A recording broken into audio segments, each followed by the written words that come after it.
तो ब्रेक के बाद आपका स्वागत है। लगातार हमारी ये मेगा कवरेज जारी है महापोल, जिसमें हम आपको बता रहे हैं कि आखिर एग्जिट पोल के आंकड़े क्या कहते हैं, कहां बनेगी किसकी सरकार, किसका गठबंधन जीतेगा, कितनी सीटें, हर एक तस्वीर आपके सामने हम रख रहे हैं। हम सबसे पहले आपको दिखाते हैं हरियाणा में इस वक्त एग्जिट पोल जो है वो क्या कहता है। आखिर क्या हरियाणा में देखने को मिलेगा, किसके सिर सजेगा ताज। हरियाणा में कांग्रेस की सरकार बनना तय बताई जा रही है। ये एग्जिट पोल के अनुसार कांग्रेस को 59 सीटें मिलेगी और बीजेपी के खाते में सिर्फ 21 सीटें जाती हुई दिखाई दे रही हैं एग्जिट पोल के अनुसार। बीजेपी को हैट्रिक लगाने का पूरा भरोसा है, अब भी है, और एग्जिट पोल में कांग्रेस को 59 सीटें दिखाई जा रही हैं। ये एक बड़ा मार्जिन है, क्योंकि जब एग्जिट पोल में इतनी सीटें आती है, अलग अलग क्षेत्रों में जाकर सैंपल सर्वे किया जाता है, बहुत सीमित लोगों से बात की जाती है, बात सही है, लेकिन इसके बावजूद जब आप अलग अलग क्षेत्रों में जाते हैं और सीटों का डिफरेंस बहुत बड़ा होता है, तो ये थोड़ा सा लोग इसको ऐसा मानने लगते हैं या इस तरफ इस दिशा में बात जाने लगती है। तो हरियाणा में आप देख रहे हैं तस्वीर बहुत स्पष्ट है, लेकिन जम्मू कश्मीर में शायद इतने स्पष्ट तस्वीर आपको देखने को ना मिले।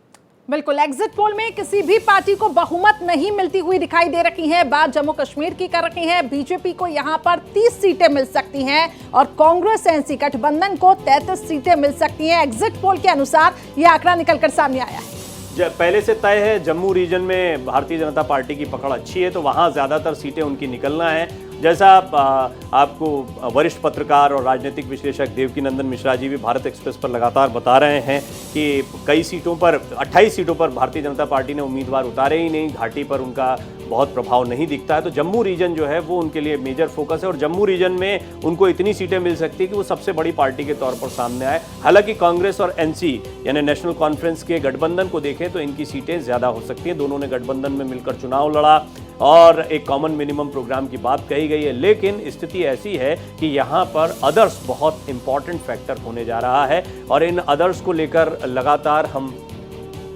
प्रश्न कर रहे हैं। विकास अब्रोल मेरे सहयोगी जम्मू कश्मीर में हमारे साथ मौजूद रहे, तो विकास के पास एक बार फिर जाएंगे। विकास, मुझे बताएं, ये अदर्स जो हैं, इसको लेकर बीजेपी के जो आपके साथ प्रतिनिधि जुड़े हुए थे उनका क्या कहना है, और ये अदर्स का कॉम्बिनेशन कैसे बनेगा?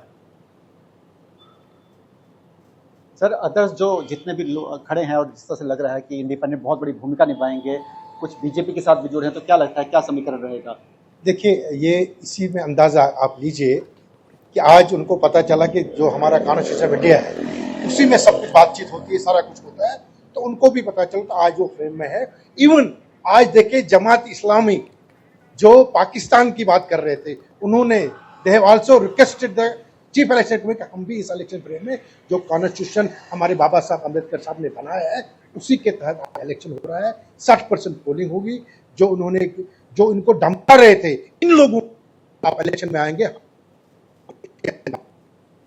ठीक है विकास, कुछ टेक्निकल इशू हो रहा है, आपकी आवाज हम तक क्लियर नहीं पहुंच पा रही है, लेकिन बात हम जम्मू कश्मीर की कर रहे हैं, क्योंकि यहाँ पर स्पष्ट बहुमत किसी भी पार्टी को मिलती हुई नहीं दिखाई दे रही है। लेकिन हाँ, जम्मू में जैसा कि हम जानकारी दे रहे थे कि यहाँ पर क्योंकि बीजेपी की पकड़ मजबूत है, विकास लगातार हमें वहाँ से अपडेट दे रहे हैं, और इसके अलावा भी हमारे साथ कुछ मेहमान जुड़े हुए हैं।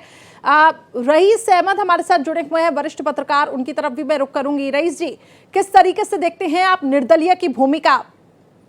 चलिए, फिलहाल रईस जी हमारे साथ नहीं हैं, और सोहेल काजमी जी, आपसे ही मेरा सवाल है। हम सभी मेहमानों के पास जाएंगे और विकास के पास भी जाएंगे। सुनील मिश्रा जी, देवकीनंदन जी बने हुए हैं, साथ ही साथ देवनाथ हमारे सहयोगी और रमेश हमारे सहयोगी, दोनों आप टेलीविजन स्क्रीन पर देख पा रहे हैं दोनों को। रमेश, क्योंकि आप राजनीतिक हलकों में रहते हैं, आप पूरी यहाँ पर क्या हलचल चल रही है उस पर नजर रखते हैं। एग्जिट पोल कितना पहुंच पाया और कुछ असर दिखना शुरू हुआ कि एग्जिट पोल पर हम देखते हैं रिएक्शन आने शुरू हो जाते हैं? हरियाणा में तो क्लीन स्वीप एग्जिट पोल के मुताबिक कांग्रेस का दिखाई दे रहा है। कश्मीर की स्थिति लगभग कमोबेश वैसी है जिसके बारे में तमाम एनालिस्ट लगातार कहते रहे। बिल्कुल, आप देखिए कि जिस तरह से हरियाणा में मतदान हुआ और जो मुद्दे थे, और जिस तरह से आखिरी दिनों में अशोक तंवर भारतीय जनता पार्टी को छोड़कर कांग्रेस ज्वाइन करते हैं। ये सब इशारे करते हैं कि कांग्रेस एक बड़े बहुमत के साथ सरकार में, सत्ता में वापसी कर रही है। और अब ये कहने में कोई संकोच नहीं होना चाहिए, क्योंकि सुबह से जो मतदान हम लोगों ने देखा, सुबह 7 बजे से लेके शाम के 6 बजे के बाद तक जो मतदान अभी तक चलता रहा, उसमें 10 लोगों से बात करने में 7 लोग सत्ता परिवर्तन की बात करते हैं। ये अलग बात है कि कांग्रेस ने कोई बहुत बड़ा काम नहीं किया है, विपक्ष में कोई बड़ी भूमिका नहीं निभाई है, पर जिस तरह से भारतीय जनता पार्टी ने कार्यकर्ताओं की अवहेलना की, जिस तरह से लोगों की जो आकांक्षा थी उस पर पूरा नहीं उतरे, और साथ ही साथ किसानों की नाराजगी, और जिस तरह से महिला खिलाड़ियों के साथ दिल्ली में जो प्रदर्शन में दुर्व्यवहार हुआ, उन सब को लेकर हरियाणा में बहुत नाराजगी थी। और उसी का नतीजा था कि जब आज मतदान हो रहा था तो हर कोई सत्ता परिवर्तन की बात कर रहा था। और इससे साफ जाहिर है कि अब कहीं ना कहीं हरियाणा में कांग्रेस फिर से एक बार वापसी करेगी और कहीं ना कहीं भारतीय जनता पार्टी को मुंह की खानी पड़ेगी। देवनाथ जो है वो लगातार ग्राउंड पर रहे, हरियाणा में बहुत लोगों से उन्होंने बात की, किसानों से बात की, आम लोगों से बात की। देवनाथ, मुझे बताएं, क्या जमीन पर भी यही चीज देखने को आपको मिल रही थी जो एग्जिट पोल बता रहे हैं? जी प्रवीण जी, मैं एक बात ये कहना चाहता हूं कि जो हरियाणा की राजनीति है वो 3 बिंदुओं पे है, किसान, जवान और पहलवान। तो जब पहली बार हम कालका, जो नंबर 1 विधानसभा सीट है कालका, वहां पर गए और उसके बाद फरीदाबाद आए जो 90वां सीट है, इनसे मध्य जितनी भी जगह पे हम जाते हैं वहां पर देखते हैं कि कांग्रेस के लोग, कांग्रेस के नाम पर लोग जो है वोट देने को तैयार है और बीजेपी की आलोचना कर रहे थे। लेकिन जो 3-4 मुद्दे हैं वो जल्दी जल्दी मैं गिना देता हूं। पहला ये कि ये बात सच है कि एग्जिट पोल में कांग्रेस को ज्यादा बढ़त दिखाई जा रही है, लेकिन खर्ची और पर्ची का मुद्दा मेरे हर सभा में, मेरे हर उस शो में दिखाई दिया।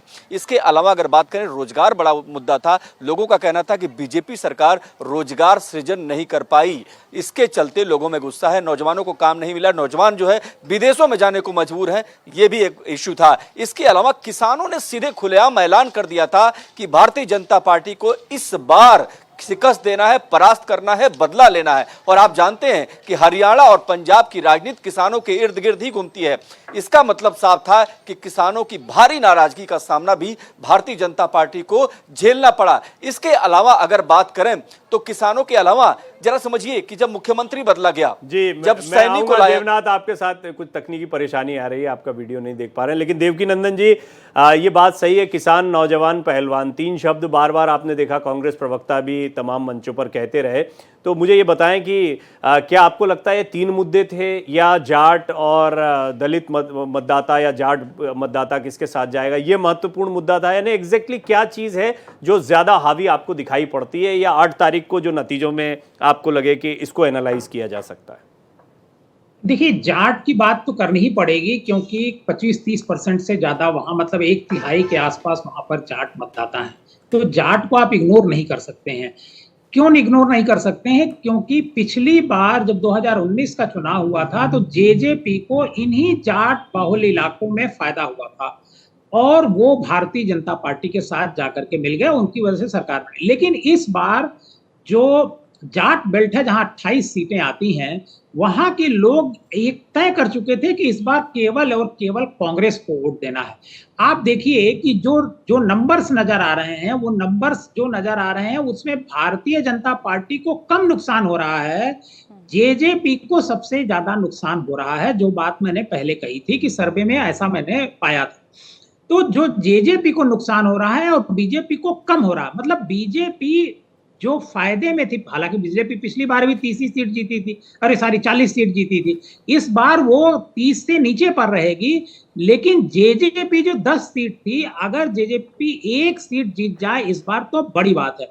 हाँ, आईएनडी जो है, जो एक दूसरी छोटी पार्टी है, उसको इस बार 1-2 सीट का फायदा होगा।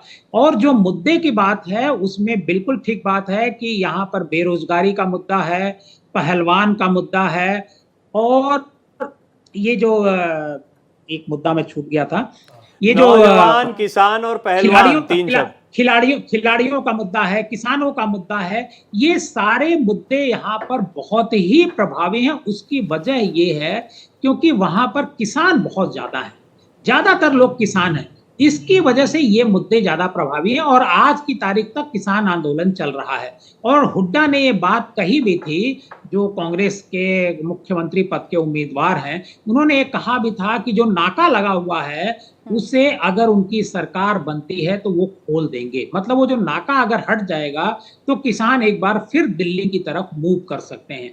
और इस सरकार ने जितना किसानों को दबाने का प्रयास किया है उसका असर लोकसभा चुनाव में भी दिखा 2024 के, और 2024 का जो विधानसभा चुनाव हो रहा है इसमें भी साफ तौर पर आपको दिखाई देगा, और दिखाई दे रहा है, बल्कि एग्जिट पोल में दिख भी रहा है। ठीक है।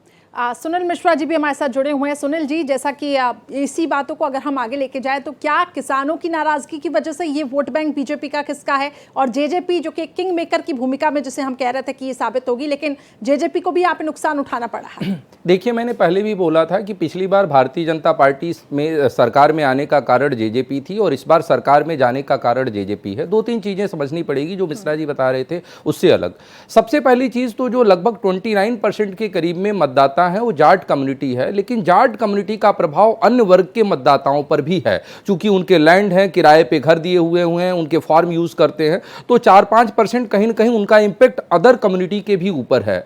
2019 के चुनाव में बात करूं, अगर मैं हरियाणा में था तो वहां पे क्या था, जाट वर्सेस सैनी दिखाई दे रहे थे, जाट वर्सेस कहीं ना कहीं एससी कम्युनिटी दिखाई दे रही थी। लेकिन इस बार भारतीय जनता पार्टी की एंटी इनकम्बेंसी कहें, लीडरशिप का कोई प्रभावी न होना कहें, बेरोजगारी के मुद्दे कहें, किसानों के मुद्दे कहें, पहलवान के मुद्दे कहें, इस वजह से जो एससी कम्युनिटी या ओबीसी कम्युनिटी है, जो इनके की वोटर्स थे, की कैडर्स थे, वो भी इनके साथ पूरी तरह से खड़े हुए दिखाई नहीं दे रहे हैं। मैं कुरुक्षेत्र से लेकर करनाल तक तमाम ऐसे सैनी समाज के नेताओं की भी बात कर सकता हूं जिसके सीएम हैं वो खुद ही इस बात को मानने को तैयार थे कि भाई सरकार इस बार बदल रही है क्योंकि कुछ सही नहीं किया हमारे वर्ग के साथ में भी। तो कहीं ना कहीं मुझे लगता है कि सिर्फ जाट कम्युनिटी का इन्फ्लुएंस तो है, सिर्फ जाट फैक्टर के वजह से ही नहीं बल्कि एससी और ओबीसी मतदाताओं का भी एक बड़ा चंक कहीं ना कहीं कांग्रेस के पक्ष में इस बार आपको देखने को मिलेगा। चलिए एक बार फिर रुख करते हैं कश्मीर की तरफ। विकास बड़ी देर से हमारे साथ मौजूद हैं। अब मैं उम्मीद करता हूं कि तकनीकी व्यवधान इस बार ना आए क्योंकि नेटवर्क का बड़ा इशू वहां से आता है। विकास, एक ही सवाल है, ये जो 20 हैं उस समय सुन नहीं पाए थे जो जवाब आ रहा था कि ये जो 20 अदर्स दिखाई दे रहे हैं या पीडीपी 7 है, बीजेपी का 30 का आंकड़ा है, कांग्रेस और एनसी को मिला लें तो ये 33 के आसपास दोनों मिलकर जाते हैं। इसमें एक बात सही है कि एक कॉम्बिनेशन बनेगा, वो कॉम्बिनेशन क्या हो सकता है? और बीजेपी के अगर प्रतिनिधि अभी भी आपके साथ हो तो उनसे जानिए, या आप क्योंकि ग्राउंड को जानते समझते हैं तो आप मुझे थोड़ा सा बताएं कि क्या कॉम्बिनेशन यहां पर बन सकते हैं जम्मू कश्मीर में। देखिए, हालांकि तो कुछ काम था इसलिए वो अभी चले गए, लेकिन मैं आपको बता दूं कि जम्मू कश्मीर की जो राजनीति है बड़ी पेचीदा राजनीति है। और नेशनल कॉन्फ्रेंस के जो चेयरमैन है फारूक अब्दुल्ला एक बहुत बड़े राजनीतिक खिलाड़ी हैं। उन्होंने राजनीति जम्मू कश्मीर की पूरी देखी है, तो कहीं ना कहीं उनके दिमाग में भी इस पर चल रहा होगा कि किस तरह से जो पूरी गेम बनाई जाए ताकि जम्मू कश्मीर में सरकार बन सके, क्योंकि 10 साल से कोई सरकार नहीं थी। ऐसे में वो बहुत बड़ा रोल प्ले कर सकते हैं। वहीं पर निर्दलियों पे एक बहुत बड़ा दाव इसलिए होगा क्योंकि निर्दलीय कौन लोग हैं? निर्दलीय वही लोग हैं जो एक समय पे जम्मू कश्मीर में चुनावों के खिलाफ हुआ करते थे, जो बंद की कॉल दिया करते थे। एग्जिट पोल का तो अपना हिसाब होता है, लेकिन मेरा एग्जिट पोल से मतलब नहीं, मैं तो सुबह से कह रहा हूँ। अच्छा, आपके मुताबिक क्या कुछ ऐसे फैक्टर्स रहे कि बिल्कुल ही हरियाणा की जनता ने एग्जिट पोल में इस तरह से कांग्रेस को बढ़त दी? ये फैक्टर सबसे बड़ा फैक्टर रहा। 2005 से 2014 तक कांग्रेस की सरकार थी, उसकी उपलब्धियां, और 14 से 24 तक इस सरकार की विफलताएं और करप्शन और आपके नॉन परफॉर्मेंस, हर इसमें हर वर्ग इससे विमुख हो चुका है। सर, कौन कौन से ऐसे इश्यूज हैं जिन पर काम करना चाहेंगे? बेरोजगारी है, कानून व्यवस्था है, और शिक्षा है, स्वास्थ्य है। सर, एक सवाल यह है कि सीएम पद को लेकर भी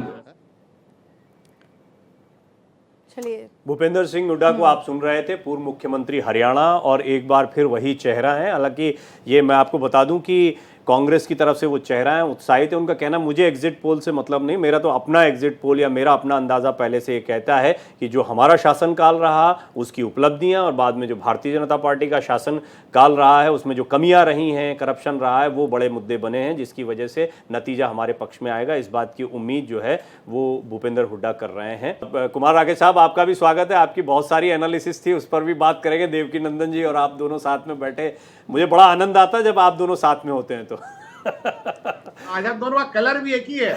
तो बताइए, आज मुझे बताइए क्या कह रहे हैं हरियाणा पे, आपका पहला रिएक्शन क्या है? नहीं, मैं थोड़ा विलम्ब से आया, मैं क्षमा प्रार्थी हूँ।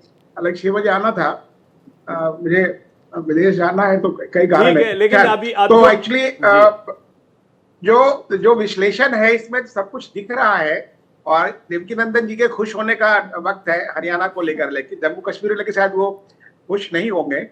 अरे नहीं, वो तो लेकिन- बीजेपी का भी आता तो भी खुश होते हैं, उनकी एनालिसिस ठीक निकल रही है इसलिए खुश हो रहे हैं। ये अच्छी बात है। तो एक्चुअली हमारे लिए सबसे अच्छी है कि हम अपनी पुरानी हमारी बिरादरी के हैं देवकीनंदन जी, इसलिए अच्छी बात है। पत्रकार बिरादरी के विश्लेषण तो अच्छा निकलना चाहिए, निकलता भी है। जब देखिए हरियाणा का जो देखा जाए, जो आप दिखा रहे हैं, जनरली 24 से 30-32 तक लोग डिफरेंट जो चैनल्स के जो आए हैं, नॉट मोर देन 32, 32 से ज्यादा नहीं है। तो ये जो आंकड़े हैं, और हुड्डा जी भी 10 साल जब रहे लगातार, तो हुड्डा जी का रिकॉर्ड से कम 67 तक गया है उनका, 67-70 तक गया है। तो ग्राफ मतलब, लेकिन फिर भी हुड्डा जी को सुन रहा था अभी मैं कि एग्जिट पोल करीब करीब आज तक ज्यादा का डिफरेंस नहीं हुआ है। पिछले लोकसभा में थोड़ा बहुत इधर उधर हुआ, लेकिन फिर भी बीजेपी ने सरकार बनाई, वो अलग कारण है, लेकिन बीजेपी को बहुमत नहीं मिला।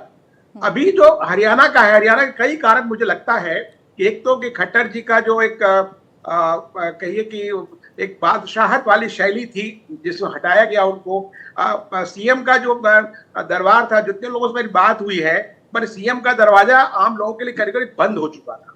उसके अलावा अभी देखें, और ये सब ऐसे से कारण है, बाकी जो मुद्दे गिना रहे थे हुड्डा जी, वो अपने जगह कारण है। लॉ एंड ऑर्डर क्या स्थिति थी, बेरोजगारी क्या स्थिति, काम तो सरकार ने काफी किया, लेकिन वो धरती पे उतरा नहीं उतरा, ये सोचने की बात थी। बेचारे नायब सिंह सैनी आए, बेचारे इसलिए बोल रहा हूँ, लास्ट मोमेंट दिया गया, उन्होंने अपने दरवाजे खोल दिए सबके लिए, रात के 12 बजे मिलते, लेकिन टाइम नहीं मिला। चलिए, अभी ये काम सारी करने आपने का। जो एनालिसिस रखी, इससे एक बात तो मैंने मान ली कि आपने एग्जिट पोल को एक तरह से स्वीकार किया है। और थोड़ा जानूंगा आपसे, रईस अहमद मागरे भी मेरे साथ जुड़ चुके हैं, वरिष्ठ पत्रकार जम्मू कश्मीर से। मागरे साहब, आपका भी मैं स्वागत करता हूं। हरियाणा पर हम बात कर रहे हैं, आ रहा हूं कुमार राकेश जी, आते आते एक एक करके कमेंट ले लें। बंसल साहब भी हमारे साथ मौजूद हैं। बंसल साहब क्योंकि हरियाणा के पत्रकार हैं, तो थोड़ा सा हरियाणा का मिजाज बताएंगे। बंसल साहब, एग्जिट पोल से कितना इत्तेफाक रखते हैं और क्या कारण इसके मानते हैं? देखिए, मैं लगभग एग्जिट पोल से इत्तेफाक रखता हूं, और यही बात हम पिछले 1 महीने से, पोलिंग से भी पहले हम लोग ये बात मान चुके थे कि हरियाणा में कांग्रेस आ रही है, और हरियाणा में कांग्रेस आ रही है वो 60 सीट के आसपास आ रही है। और हम ये भी मान करके चलते थे कि भाई बीजेपी 25 को क्रॉस नहीं करेगी, और वही एग्जिट पोल इस समय आप लोग दिखा रहे हैं। आपने कहा एक्सपेक्टेड लाइन पर है ये एग्जिट पोल, लेकिन इसकी क्या क्या वजह हैं जो आप बताना चाहेंगे? जो रिजल्ट्स हैं, ये ओपिनियन पोल के रिजल्ट्स, ये रिजल्ट्स एक दिन के नहीं है, ये रिजल्ट्स कांग्रेस की जीत के भी नहीं है, ये रिजल्ट्स बीजेपी की एंटी इनकम्बेंसी के हैं। हरियाणा में 2 साल से 3 साल से जो नैरेटिव सेट होते चले गए, उन नैरेटिव्स को बीजेपी ने तोड़ना नहीं चाहा। उसमें जवान का भी था, उसमें पहलवान का भी था, उसमें किसान का भी था, और जो जवान, किसान, पहलवान, तीनों नैरेटिव्स बीजेपी नहीं तोड़ पाई, तो वो बीजेपी का जो कोर वोटर व्यापारी वर्ग का होता है, वो भी बीजेपी से नाराज हो गया। और 10 साल में जब आपने अपने कार्यकर्ता को नहीं पूछा, तो वो बीजेपी के जो कार्यकर्ता थे वो भी इस बार अपने घरों से नहीं निकल पाए। ये केवल जो 25 सीटों की बात हम कर रहे हैं कि भाई हरियाणा में बीजेपी 25 सीटें क्रॉस नहीं करेगी, ये 25 सीटें भी वो हैं जो धर्मेंद्र प्रधान ने चुनाव प्रभारी बनने के बाद एक काम किया वहां कि भाई हम सबसे मजबूत कैंडिडेट्स को लड़ाएंगे, और उन लोगों को भी लड़ाएंगे जो हरियाणा के छत्रप नेता हैं, जिनकी अपने अपने क्षेत्र में बहुत ज्यादा वजन है, राजनीतिक वजूद है। तो उनमें भी इन्होंने परिवारवाद का, जो बीजेपी का एक अपना नजरिया होता है, उस परिवारवाद को भी छोड़ करके सोनीपत में पूर्व सांसद के भाई को टिकट दी, गुड़गांव में या अहीरवाल में कहिए आप राव इंद्रजीत की बेटी को टिकट दिया, और भिवानी में तोसाम से किरण चौधरी की बेटी को टिकट दिया। तो ये सारे जो चीजें की, तो अभी भी जो हम पूरा देख रहे हैं कि जिन जिन सीटों पे बीजेपी जीत रही है, वो सीटें कोई बीजेपी के काडर की बेस की वजह से नहीं है। अनिल विज कुछ कह रहे हैं, सुन लेते हैं एक बार एग्जिट पोल। मानते हैं 8 तारीख को आंकड़े बदलेंगे। 8 तारीख को बीजेपी की सरकार बनेगी।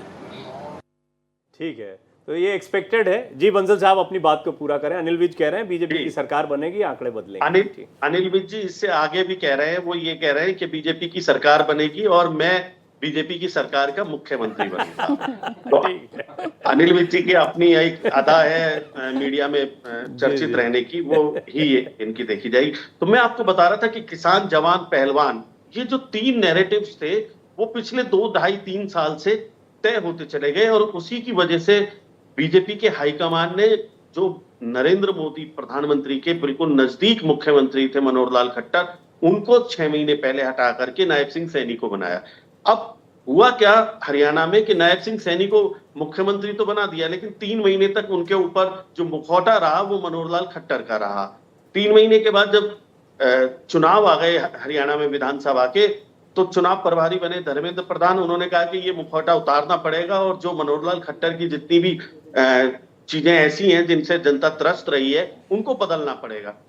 तो इन्होंने परिवार पहचान पत्र पोर्टल की जो सरकार बताई गई, वो पोर्टल से जो लोग नाराज थे, प्रॉपर्टी आईडी में करप्शन बहुत ज्यादा हो गया था, तो उनसे जब यू टर्न भी लिया तो वो भी आधे अधूरे मन से लिया, क्योंकि मनोहर लाल खट्टर ही नायब सिंह सैनी को अप्रत्यक्ष रूप से चला रहे थे। अब वो मुखौटा भी उतार दिया अप्रत्यक्ष रूप से जब मनोहर लाल खट्टर ही चला रहे थे हरियाणा की सरकार को, तो फिर केंद्र में बीजेपी के रणनीतिकारों को ये देखना चाहिए था कि जो बदलाव हम करना चाह रहे थे, जो बदलाव हमने जनता के सामने लेकर के आए हैं, क्या उसके कोई नतीजे आएंगे।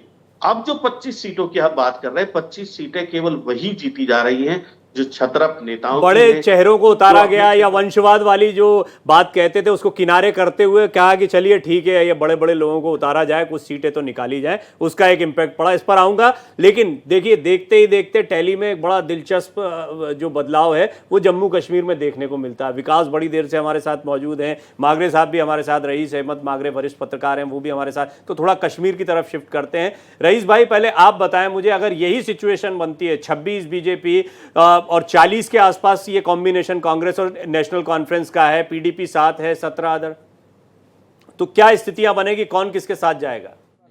और अनिल विज बोल रहे हैं कि मैं अगली मुलाकात आपसे सीएम रिहाइश में करूंगा। नहीं आइए, अच्छा है सीएम के तौर पे। हाँ अच्छा है ना, और नेता है।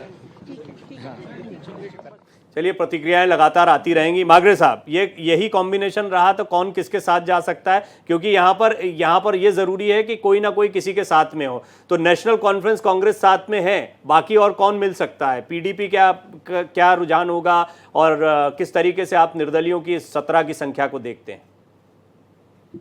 जी हाँ, जिस तरह से हम यहाँ पे अगर हम ग्राउंड की बात करें तो यहाँ पे अक्सर ये बात कही जा रही है कि पहले से ही इंडिया गठबंधन जिसमें एनसी और कांग्रेस को यहाँ पे जमीन पे मजबूत माना जा रहा था पहले से ही, और ये तय था कि ये ज्यादा सीटें लेंगे। लेकिन अब जब निर्दलियों की एंट्री हुई है तो उससे कहीं ना कहीं जो यहाँ की रीजनल पॉलिटिकल पार्टीज है जिनमें एनसी और पीडीपी को डर लगा है कि कहीं निर्दलीय जो है वो इनके खेल को खराब ना कर दे। और यही वजह है कि लगातार हम ग्राउंड पे देख रहे हैं कि जो निर्दलीय है उनको भी अच्छा खासा सपोर्ट यहाँ पे मिल रहा है। अगर एनसी और कांग्रेस को कम सीटें मिलती हैं तो उसके बाद जो है पीडीपी निर्दलियों के साथ भी जा सकती है और जो निर्दलीय है वो बीजेपी के साथ भी जा सकते हैं। जिस तरह से जो रविंद्र राणा है उन्होंने कुछ दिन पहले कहा था कि बीजेपी का चीफ मिनिस्टर होगा, ये भी संभव है। और ऐसे में जिस तरह से हम यहाँ पे देख पा रहे हैं कि जो भी पार्टी यहाँ पे सिंगल लार्जेस्ट पार्टी कोई नजर नहीं आ रही है कि जो इमर्ज होके आएगी, तो निर्दलीय जो है वो एक बड़ा रोल प्ले करेंगे। और इसमें हम देख रहे हैं कि पीडीपी को उतनी सीटें नहीं मिल रही है, एनसी भी अपने दम पे जो है वो ज्यादा आगे नहीं दिख रही है, और वहीं कांग्रेस का उस तरह का यहाँ पे शो नहीं है। जिस तरह से हरियाणा में हम एग्जिट पोल में देखते हैं कि कांग्रेस का अच्छा खासा दबदबा है, लेकिन यहाँ पे उस तरह का दबदबा दिखाई नहीं दे रहा है। आप रविंद्र रैना का जिक्र कर रहे थे, वो क्या कह रहे हैं जरा सुन लेते हैं। कश्मीर में वोटों की गिनती होगी तो शानदार जीत के साथ भारतीय जनता पार्टी जम्मू कश्मीर में सबसे बड़े राजनीतिक दल के तौर पर उभर कर आएगी और जम्मू कश्मीर में कुछ सहयोगी दलों के साथ और कुछ आजाद उम्मीदवारों के समर्थन से जम्मू कश्मीर में भारतीय जनता पार्टी की सरकार होगी। पिछले 10 वर्षों में जो प्रधानमंत्री मोदी साहब ने जन कल्याण के कार्य किए हैं, जो जम्मू कश्मीर में अमन, शांति और खुशहाली को मजबूत किया है। मुझे पूरा विश्वास है कि जम्मू कश्मीर में प्रचंड बहुमत के साथ जम्मू कश्मीर की अगली सरकार बीजेपी की होगी और जनता के सहयोग से हम ये चुनाव जीतेंगे और बीजेपी की सरकार बनेगी। अब जब बीजेपी के अध्यक्ष ये बात कह रहे हैं अगर राज्य के, तो इससे ये स्पष्ट है कि वो भी कहीं ना कहीं एग्जिट पोल के इर्द गिर्द हैं। मैं आऊँगा मागरे साहब आपके पास, लेकिन सुनील जी आप तो काफ़ी रहे हैं यहाँ पर ग्राउंड पर, आपने कुछ एनालिसिस भी करी। ये जो कॉम्बिनेशन अब दिख रहा है इसमें 16-24 में अगर ऐसी ये हालांकि एग्जिट पोल है, लेकिन फिर भी ऐसी कोई सिचुएशन बनती है कि 40 के आसपास इस कॉम्बिनेशन को मिल रहे हैं, पीडीपी का रुख क्या होगा, अदर्स की सिचुएशन को आप कैसे देखते हैं, वो किसके ज़्यादा करीब दिखते हैं आपको? देखिए प्रवीण जी, मैं पहले भी आपको बता रहा था कि अगर डिबेट शुरू होने से पहले कि जम्मू कश्मीर में कहीं ना कहीं एक खिचड़ी सा दिख रहा है चीज़ें, किसी एक पार्टी को मैंडेट नहीं दिख रहा है। आगे बढ़ने से पहले मुझे लगता है कि अगर 40 का आंकड़ा एनसी और कांग्रेस दोनों मिलकर बना लेती है तो सरकार तो इनकी बन जाएगी, इस चीज़ को मानकर चलें। क्योंकि पीडीपी भी कहीं ना कहीं बैक, जो लोगों का कहना है कि हो सकता है सरकार में न रहे लेकिन अगेंस्ट बीजेपी जाकर ये समर्थन में रहे चीज़ें। क्योंकि अभी जो स्थानीय पार्टियाँ हैं वो भी कहीं ना कहीं भारतीय जनता पार्टी से परेशान है, प्रताड़ित हैं, तो उनका भी एक कारण है कि इस बार बदलाव किया जाए, अलबत्ता एनसी और कांग्रेस की सरकार क्यों न आ जाए। लेकिन एक चीज़ को समझने की ज़रूरत है, जो मैं इंटरनल वहाँ पे घाटी में कई सप्ताह तक वहाँ पे रहा हूँ और तमाम जो इंडिविजुअल कैंडिडेट चुनाव लड़ रहे थे इनसे मेरी 1-to-1 बात हुई है। इनके अगर आप ऑब्जेक्टिव देखेंगे, विजन और विचारधारा देखेंगे तो भारतीय जनता पार्टी से अलग हैं। लेकिन घाटी में एक यह अफवाह चल रही थी कि तमाम ऐसी सीटें हैं जहाँ पे independent candidate Bharatiya Janata party के द्वारा पोषित हैं, इसी वजह से उन्होंने वहां पे अपने कैंडिडेट नहीं खड़े किए हैं और इंडिपेंडेंट बंदों को चाह रहे हैं कि जीत कर आए। तो मुझे लगता है कि भारतीय जनता पार्टी पहले से यह स्पेकुलेशन करके चल रही थी कि मेरी दाल घाटी में नहीं गलेगी, लेकिन अगर जम्मू में मैं स्ट्रांग प्लेयर के रूप में रहता हूं तो इंडिपेंडेंट लोगों को अपने साथ में लेकर सरकार बनाई जा सकती है। तो मुझे लगता है कि कांग्रेस और एनसी के लिए जो सबसे बड़ी एक चुनौती होगी कि कैसे कुछ इंडिपेंडेंट लोगों को अपने साथ लाया जाए, क्योंकि भारतीय जनता पार्टी का मैनेजमेंट पिछले कई महीने थोड़ा इंडिपेंडेंट बताइए ना, कि मतलब जमीयत है, राशिद इंजीनियर हैं, ये सब हैं, राशिद इंजीनियर को 5-6 सीटें मिल सकती हैं, देवकी नंदन जी भी कह रहे हैं। तो क्या आपको लगता है कि बीजेपी के साथ कोई इनका हालांकि बन तो पीडीपी और एनसी के साथ भी गया कॉम्बिनेशन। देखिए मैं प्रवीण जी जो बातें कर रहा हूं, मैं राशिद इंजीनियर की स्पेशली बात नहीं कर रहा हूं, इंडिविजुअल तमाम ऐसे जो कैंडिडेट वहां पे चुनाव लड़े हैं, ये घाटी के बीच जो कुछ चुनावी पॉलिटिकल पंडित हैं उनका ये मानना है कि बीजेपी का जो अभी मैनेजमेंट घाटी में चल रहा है, बीजेपी चुनाव लड़ने के लिए नहीं उत्सुक है। बीजेपी चुनाव पता है कि घाटी में हम चुनाव नहीं जीत सकते हैं, लेकिन बीजेपी बैक मैनेजमेंट इस तरह से चीजें कर रही है क्योंकि उसे पता है कि अगर एनसी या पीडीपी की सीटें नहीं आती हैं तो इंडिपेंडेंट प्लेयर एक कहीं ना कहीं बड़ी भूमिका निभाएंगे। तो मेरा एक शक है, मेरा एक डर है कि अगर 40 से कम कांग्रेस और एनसी का आंकड़ा रहता है, 30, 32, 35 तक के जाते हैं, उस कंडीशन में भी भारतीय जनता पार्टी घाटी में इंडिपेंडेंट लोगों को अपने साथ में लेकर सरकार बना सकती है। देवकी नंदन जी, सेम सवाल आपसे। नहीं, बिल्कुल ठीक कह रहे हैं सुनील मिश्रा जी, क्योंकि अगर देखिए एनसी और कांग्रेस वहां पर बहुमत के नजदीक नहीं पहुंच पाती है, जो 46 का आंकड़ा है बहुमत का। और एक बात और यहाँ ध्यान रखने की है, क्योंकि 5 जो मेंबर हैं वो मनोनीत सदस्य हैं, वो केंद्र सरकार को मनोनीत करने होते हैं, तो स्वाभाविक सी बात है वो पांचों भारतीय जनता पार्टी की तरफ ही खड़े होंगे। ऐसे में भारतीय जनता पार्टी तो 5 से अपना नंबर शुरू कर रही है, तो भारतीय जनता पार्टी को एज जरूर है कि निर्दलीय जिसको उन्होंने पोषित किया और उनको चुनाव लड़ाया, वो सारे लोग अगर उनके साथ खड़े हो जाते हैं और एनसी और कांग्रेस 45-46 सीट नहीं जीत पाती है इंडिपेंडेंटली दोनों पार्टियां, तो भारतीय जनता पार्टी की सरकार जम्मू कश्मीर में बनेगी, इसमें कोई दो राय नहीं है। लेकिन दरअसल भारतीय जनता पार्टी जम्मू कश्मीर में सरकार क्यों बनाना चाहती है किसी भी तरीके से, एन केन प्रकार, उसकी वजह यह है कि 370 जब से हटाया गया है, 370 की जो कुछ धाराएं बची हुई थी, जब से उसको हटाया गया है, उसके बाद ये पहला रेफरेंडम है एक तरीके से जम्मू कश्मीर की जनता का, जो विधानसभा को लेकर के। तो इस वजह से भारतीय जनता पार्टी किसी भी तरीके से वहां सरकार बना करके ये साबित करना चाहती है, पूरे देश को ये मैसेज देना चाहती है कि जो 370 हमने हटाया था उसके फेवर में ये रेफरेंडम है, ये वो बताना चाहती है। इसी वजह से उसने इतने सारे निर्दलियों को पोषित किया, बल्कि एक तरीके से कहा जाए जितने निर्दलीय लड़ रहे हैं उनमें एक दो को अगर छोड़ दिया जाए तो सारे भारतीय जनता पार्टी की तरफ से खड़े किए गए हैं और पैसे दिए गए हैं बाकायदे उनको चुनाव लड़ने के लिए। और बीजेपी ने सिर्फ जम्मू कश्मीर में ये काम नहीं किया है, बीजेपी ने ये काम हरियाणा में भी किया है। हरियाणा में भी जो निर्दलीय लड़ रहे हैं, बड़ी संख्या में लड़ रहे हैं, वो उनको भी भारतीय जनता पार्टी ने ही खड़ा किया है कि वो कांग्रेस का वोट काटें। और मैं आपको बताऊं, अगर ये निर्दलीय नहीं लड़ रहे होते जो भारतीय जनता पार्टी के द्वारा खड़े किए गए हरियाणा में, तो कांग्रेस 70 सीट से ज्यादा वहां पर जीत सकती थी। ये निर्दलियों की वोट काटने की वजह से भारतीय जनता कांग्रेस को नुकसान हो रहा है और भारतीय जनता पार्टी को जो ये 25 सीटें 26 सीटें मिल रही हैं उसमें उनको ये बेनिफिट भी हो रहा है। ठीक है, ठीक है। चलिए कुमार राकेश जी, आप क्या इस बात से इत्तेफाक रखते हैं कि भारतीय जनता पार्टी जो है वो निर्दलियों को सपोर्ट कर रही है और ये दरअसल कांग्रेस को नुकसान पहुंचाने की कोशिश हो रही है? पैनल बड़ा हो गया है तो जरा एक एक करके क्विक कमेंट ले लेते हैं। मैं जानता हूं आप भी काफी देर से, अभी आपके पास एक टिप्पणी के लिए अवश्य आएंगे। कुमार राकेश जी की बात का एक अगर आप अनुमति दे तो 30 सेकंड में मैं जवाब देना चाहूंगा, बड़ा दिलचस्प।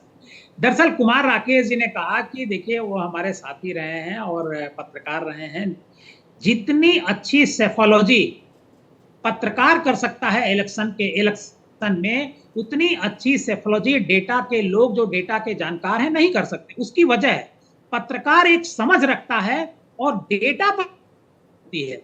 केवल डेटा से अगर हम पिछले डेटा को उठा करके देखें जम्मू कश्मीर के या हरियाणा के, तो इस डेटा कोई हम एनालिसिस नहीं कर पाएंगे कि 2024 के। ठीक है, आपका पॉइंट समझ में आया। अभी करिश्मा जो है वो सवाल पूछ रही थी कुमार राकेश जी, मैं आपसे भी वही पूछना चाहूंगी कि जो अभी यहाँ पे मिश्रा जी ने कहा, क्या आप उस बात से इत्तेफाक रखते हैं कि कहीं ना कहीं निर्दलियों को सपोर्ट मिल रहा है और कांग्रेस को इससे नुकसान होगा अगर ये वोट कटेंगे तो? लेकिन हरियाणा में तो यहाँ पे कांग्रेस लीड लेती हुई दिखाई दे रही है।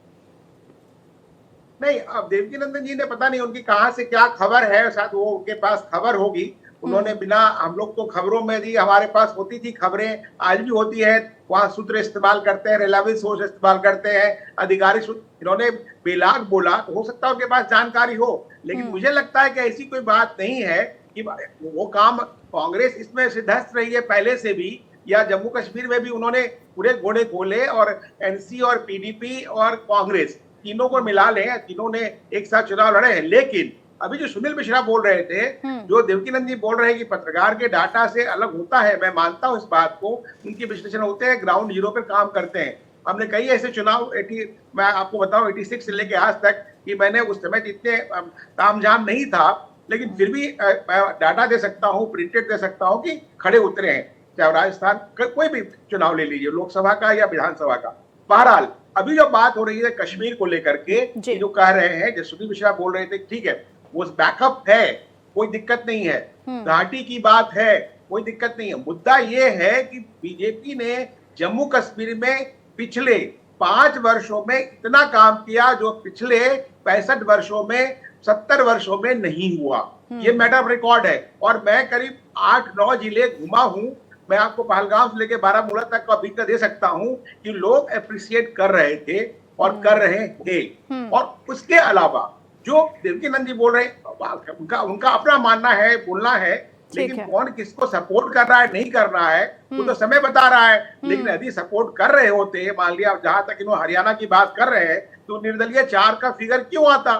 ठीक है, ये तो एक इंडिविजुअल एनालिसिस होती है, उसके ऊपर जाएंगे, लंबा हो जाएगा। एक काम करते हैं, ब्रेक पर जाने से पहले क्विक रैप अप कमेंट लेते हैं ब्रेक पर जाने से पहले।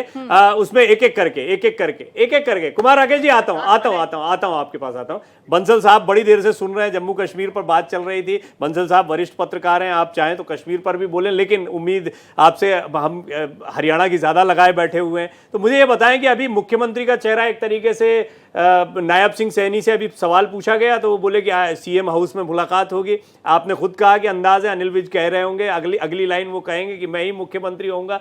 क्या हुड्डा ही, अगर मान लीजिए यही ऐसा एग्जिट पोल आता है, तो ये खींचतान होगी या ये माना जाएगा कि श्रेय मिलेगा भूपिंदर सिंह हुड्डा को ऐसे नतीजों का?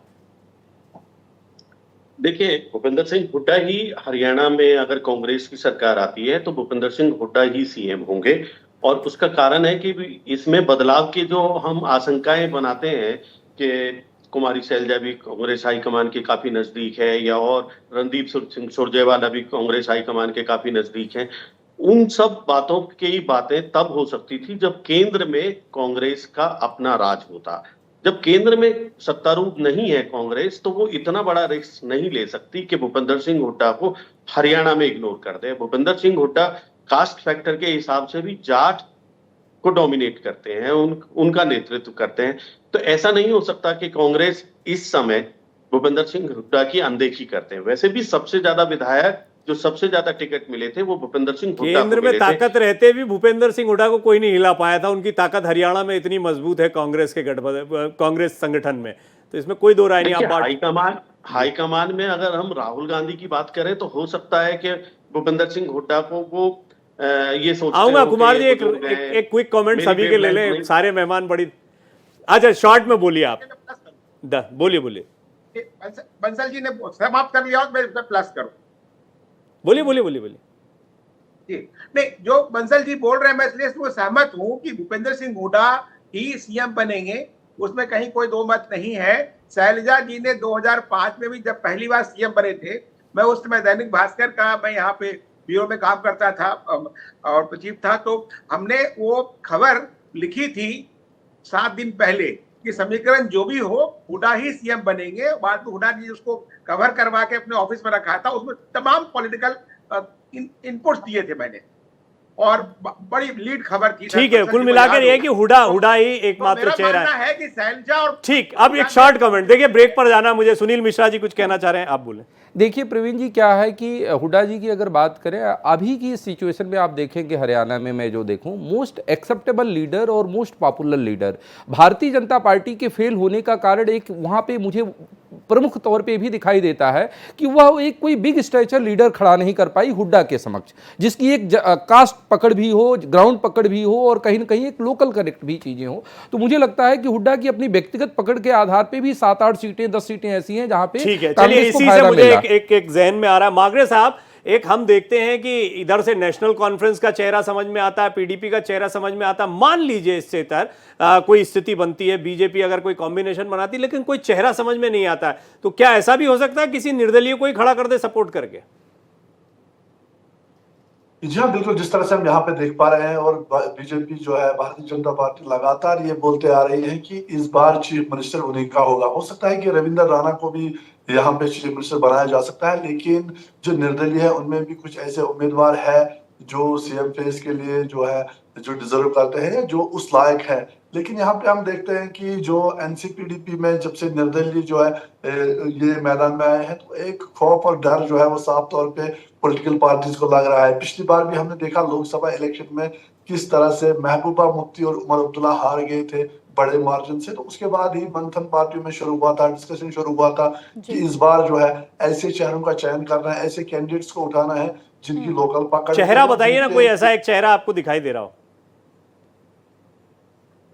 अभी तो अगर हम बीजेपी की बात करें तो उसमें रविंद्र राणा ही हमें लगता है कि उसको चीफ मिनिस्टर बनाया जा सकता है। और भी यहाँ पे अगर हम कश्मीर की बात करें तो यहाँ पे इनके उस तरह के बड़े फेसेस नहीं हैं। लेकिन देवकी नंदन जी, आप मुझे अगर इस पर कोई एक टिप्पणी करना चाहें कि कोई आपको ऐसा लगता है कि हमने देखा है मधु कोड़ा जैसा हमने प्रयोग देखा है, और भी बहुत सारे प्रयोग देखे हैं, हम तो देवेगौड़ा साहब का भी प्रयोग देखा है, सारे प्रयोग देखे, तो कुछ जम्मू कश्मीर में ऐसी स्थिति भी बन सकती है? नहीं, जम्मू कश्मीर में तो मुझे ऐसी कोई स्थिति नजर नहीं आ रही है। जम्मू कश्मीर में या तो कांग्रेस और एनसी की सरकार बनेगी, क्योंकि देखिए जो पीडीपी है, पीडीपी जितनी भी सीटें जीत रही है वो इस बार कांग्रेस बीजेपी के साथ किसी भी दशा में नहीं जाएगी, वो एनसी और कांग्रेस के साथ ही जाएगी। भले हालांकि मुझे लगता है एग्जिट पोल को लेकर, एग्जिट पोल में मार्जिन जो होता है ना उसकी गुंजाइश बड़ी, और खासतौर पर 90 सीटों वाले राज्य में, क्योंकि 1-2 सीटें भी ऊपर नीचे होती ना, तो जितनी हम एनालिसिस कर रहे हैं इसके उलट हो जाती है वो एनालिसिस।